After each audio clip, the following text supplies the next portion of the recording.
Washington President Trump was already revved up when he emerged from his limousine to visit NATO's new headquarters in Brussels last May.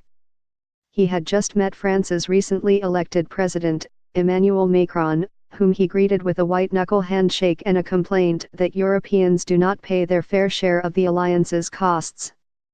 On the long walk through the NATO building's cathedral-like atrium, the president's anger grew. He looked at the polished floors and shimmering glass walls with a property developer's eye. "It's all glass," he said later. "One bomb could take it out." By the time he reached an outdoor plaza where he was to speak to the other NATO leaders, Mr. Trump was fuming, according to two aides who were with him that day. He was there to dedicate the building, but instead he took a shot at it. "I never asked once what the new NATO headquarters cost," Mr. Trump told the leaders, his voice thick with sarcasm. "I refuse to do that, but it is beautiful." His visceral reaction to the $1.2 billion building, more than anything else, colored his first encounter with the alliance, aides said.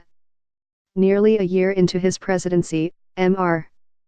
Trump remains an erratic, idiosyncratic leader on the global stage, an insurgent who attacks allies the United States has nurtured since World War II and who can seem more at home with America's adversaries.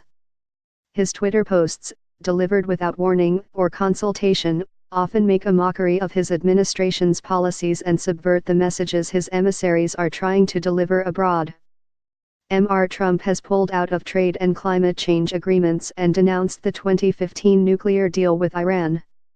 He has broken with decades of American policy in the Middle East by recognizing Jerusalem as the capital of Israel.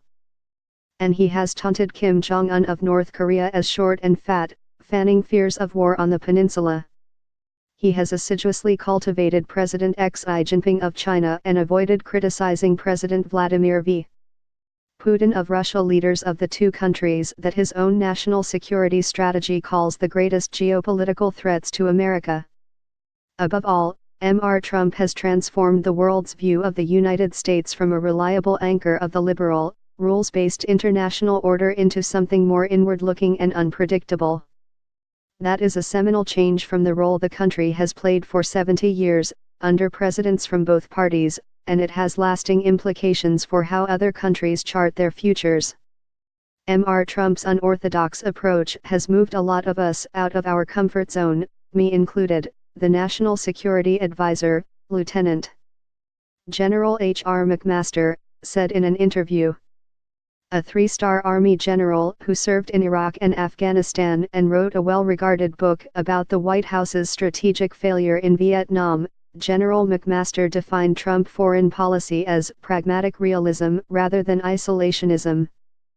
The consensus view has been that engagement overseas is an unmitigated good, regardless of the circumstances, General McMaster said.